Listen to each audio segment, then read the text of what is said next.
आप सब जानते ही हैं कि 15 अक्टूबर से शारदीय नवरात्र शुरू हो रही हैं और नवरात्रे एक ऐसा पर्व है जिसमें सभी भक्त अगर श्रद्धा से और पूरे दिल से माता रानी की पूजा करते हैं, उनका आह्वान करते हैं तो उनकी जो भी मनोकामना होती है वो जरूर पूरी होती है। लेकिन हमारी मनोकामना तभी पूरी होगी जब हम सही विधि से और पूरे विधि विधान से माता रानी की पूजा करेंगे, उनकी कलश स्थापना करेंगे। तो आज मैं आपको बताऊंगी कि हमें कलश स्थापना कैसे करनी है और माता रानी की सरल पूजा विधि क्या है, जिससे कि हमारी मनोकामना भी माता के पास पहुंच जाए और हमारी जो पूजा है वो माता रानी सुन ले। लेकिन उससे पहले अगर आपने वीडियो को लाइक नहीं किया है तो एक लाइक जरूर कर दीजिएगा और साथ ही अगर आप चैनल पर नए हैं तो आप सब्सक्राइब भी कर लीजिएगा और बेल आइकन को प्रेस कर दीजिएगा ताकि मेरी आगे आने वाली वीडियो के नोटिफिकेशन आपके पास सबसे पहले पहुंच सके। और अगर आपको लगे कि वीडियो यूजफुल है तो इसे शेयर भी जरूर कीजिएगा और अगर आपके कोई सुझाव हो तो आप वो भी मुझे जरूर बताइएगा। तो सबसे पहले आप पूजा के लिए चौकी, पटरी या टेबल जो चाहें वो ले सकते हैं। आप इन्हें बिछा लें और इसको गंगा जल डालकर आप इसे पवित्र कर लें और उसके बाद इस पे लाल कपड़ा बिछा लें। इसके बाद आप चावल यानी कि अक्षत जो कि बिल्कुल टूटे हुए नहीं होने चाहिए, उनकी सहायता से इसके ऊपर आप स्वास्तिक बनाएंगे और फिर हल्दी और रोली से स्वास्तिक की पूजा करेंगे। ऐसा करने के बाद आप इसके ऊपर एक पटरी रख दीजिए। अगर आप पटरी नहीं रखना चाहते हैं तो इस जरूरी नहीं है कि आप रखें, लेकिन मैं इसके ऊपर पटरी रख रही हूँ। इसके बाद पटरी के ऊपर गंगा जल डालकर उसको पवित्र कर लीजिए और उसके ऊपर लाल कपड़ा बिछा लीजिए। अगर आप चौकी पर पूजा कर रहे हैं तो आपको ये सब करने की जरूरत नहीं है, आप सीधा उसके ऊपर दुर्गा जी की मूर्ति रख सकते हैं। अब पटरी बिछाने के बाद और लाल कपड़ा बिछाने के बाद उसके बाद इसके ऊपर अक्षत की सहायता से स्वास्तिक बना लीजिए और इसके ऊपर भी कुमकुम, हल्दी और रोली से इनकी पूजा कर लीजिए। उसके बाद दुर्गा जी की मूर्ति, फोटो, तस्वीर जो भी आप चाहें इसके ऊपर स्थापित कर दें। जिन लोगों के यहाँ पर सांझी रखी जाती है वो इसके ऊपर सांझी भी स्थापित कर सकते हैं। उसके बाद कुछ चावल यानी कि अक्षत लें और उनकी एक ढेरी बना लें और उसके ऊपर हल्दी और कुमकुम से उसकी पूजा करें।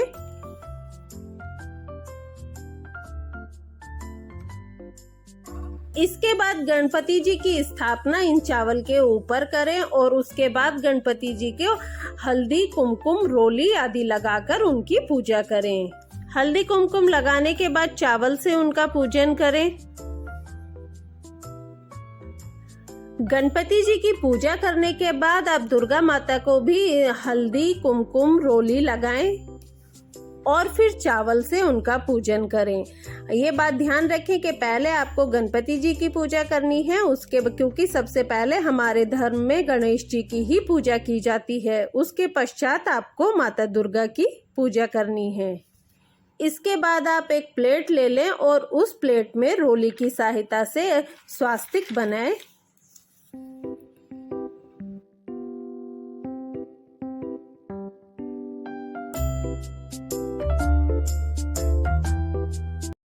स्वास्तिक बन जाने के बाद एक मुट्ठी में अक्षत लें और अक्षत की ढेरी इसके ऊपर लगाकर उससे अष्टदल कमल बनाएं।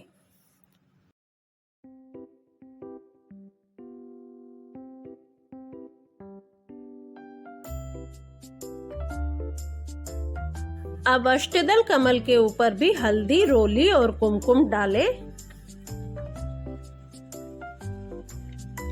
इसके बाद आप एक कलश ले लें। कलश आप स्टील का भी ले सकते हैं, पीतल का ले सकते हैं, तांबे का ले सकते हैं या फिर आप मिट्टी का भी ले सकते हैं, जो चाहें आप ले सकते हैं। उसके बाद इसमें मोली बांध दें। कम से कम 3 बार आपको मोली जरूर बांधनी है। उसके बाद आप कलश पर रोली की सहायता से स्वास्तिक का चिन्ह बनाएंगे।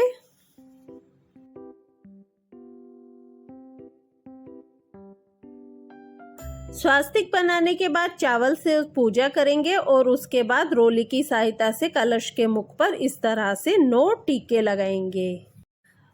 उसके बाद कलश में पहले आप गंगा जल डालें।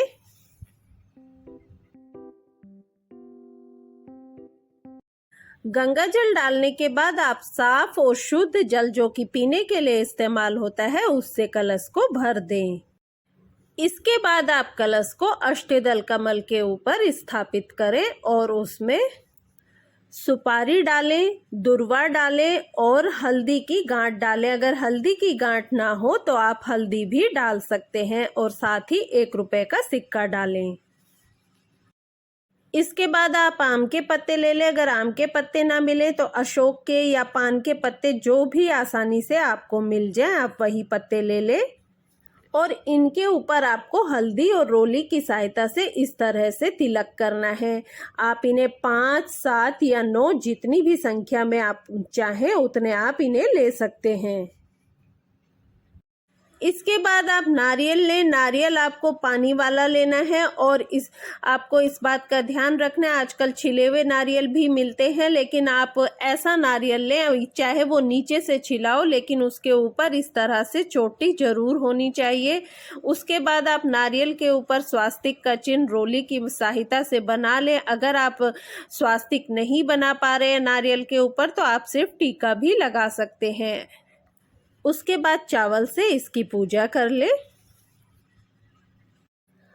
और फिर नारियल के ऊपर मोली बांध ले। कम से कम 3 या 5 बार आपको मोली जरूर लपेटनी है। मोली बांधने के बाद आप इसके ऊपर लाल रंग की चुन्नी लपेट दें।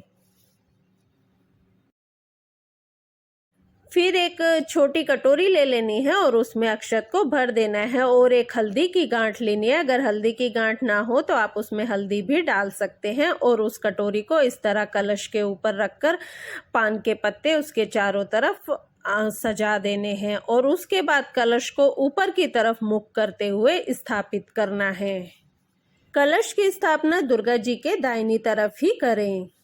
उसके बाद एक प्लेट ले लेनी है और उसमें रोली की सहायता से स्वास्तिक बना लेना है। एक बात मैं आपको यहाँ बताना चाहूँगी कि स्वास्तिक एक बहुत ही शुभ चिन्ह है। इसका जितना ज़्यादा उपयोग किया जाएगा उतना ही ज़्यादा शुभ होगा। उसके बाद हमें ज्वारे बोने के लिए एक मिट्टी का कुंड ले लेना है और उसके ऊपर भी ऐसे ही हमें स्वास्तिक का चिन्ह बना लेना है और फिर चावल से उसकी पूजा करनी है। उसके बाद आप कुंड में मिट्टी डाल दीजिए। मिट्टी अगर आप छान लेंगे तो बहुत अच्छा है। छानी हुई मिट्टी में अच्छे से जो हो जाते हैं। उसके बाद मिट्टी को आप पानी से गीला कर लीजिए। अच्छे से इसे पूरी मिट्टी को गीला कर लेना है। फिर आपको जौ लेने हैं। जौ अगर आप एक एक जौ को सीधा करके इस मिट्टी के अंदर दबाते जाएंगे तो आपके जौ बहुत अच्छे से हो जाएंगे और फिर जब आप सारे में जौ इस तरह मिट्टी के अंदर दबा दें तो फिर उसके बाद आप जौ ले लें और इसे पूरा ढक दें ऊपर से।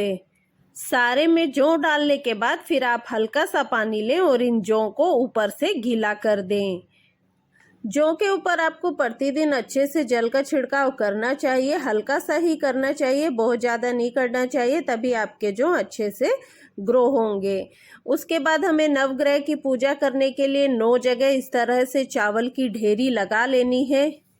आप चाहें तो इन चावल की ढेरी के ऊपर सुपारी रख सकते हैं। अगर आपके पास सुपारी ना हो तो आप इस तरह चावल की ढेरी लगाकर भी नवग्रह की पूजा कर सकते हैं। अब आपको माता रानी को चुनरी चढ़ा देनी है। अब गणेश जी को जनेऊ रूपी वस्त्र अर्पित कर दें और नवग्रह की भी हल्दी कुमकुम रोली से उनको तिलक करें और उनकी पूजा करें।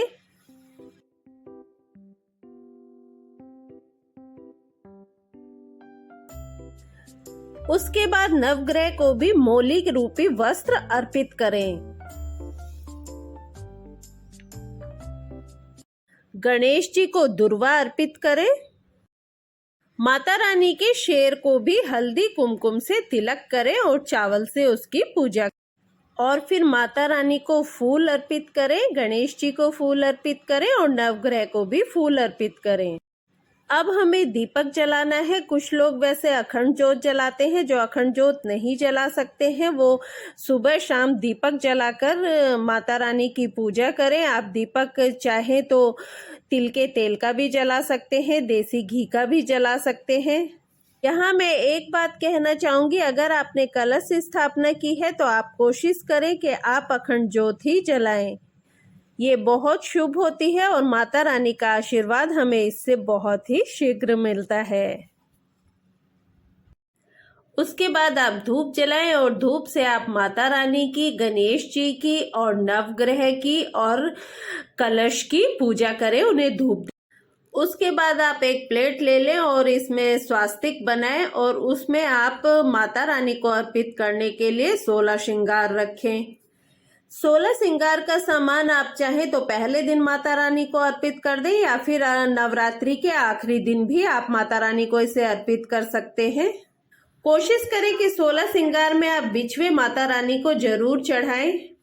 बाद में इस श्रृंगार का सामान आप खुद भी इस्तेमाल कर सकते हैं, किसी को दे भी सकते हैं। उसके बाद आप माता रानी को पंचमेवा का भोग लगाएं, उन्हें पंचमेवा अर्पित करें। उसके बाद आप फिर फल अर्पित करें। फिर आप माता रानी को चाहे तो पतासे का, अगर पतासे नहीं है तो मिश्री लेकर, और चाहे तो मिठाई, जो भी कुछ हो मीठे का भोग जरूर लगाएं। फिर आप माता रानी को इलायची जरूर अर्पित करें, ये बहुत जरूरी होता है, और लौंग का जोड़ा भी माता रानी को अर्पित करें। इसके बाद अब बारी आती है हवन करने की। हवन हमें जरूर करना चाहिए। उसके लिए मैंने ये छोटा सा पात्र लिया है और इसमें दीपक रख लिया है ताकि काला ना हो। तो पहले आप इसमें नीचे हवन सामग्री डाल लें, ऊपर से कपूर रखें और फिर आग जलाएं। हवन में आपको 2 लौंग के जोड़े और इलायची का जोड़ा जरूर अर्पित करना है। साथ ही आप इसमें काले तिल भी अर्पित करें, जौ अर्पित करें और बताशा यानी कि मीठा आपको हवन में जरूर अर्पित करना है।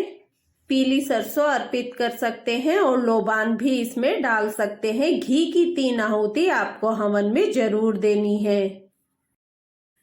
इसके बाद आप जो भी चाहें वो पढ़ें, जैसे कि अगर आप दुर्गा चालीसा पढ़ना चाहते हैं वो पढ़ें, दुर्गा सप्तशती का पाठ करना चाहते हैं वो करें, या फिर दुर्गा जी के मंत्र ओम दुम दुर्गाय नमः इसका जाप करना चाहते हैं तो वो करें।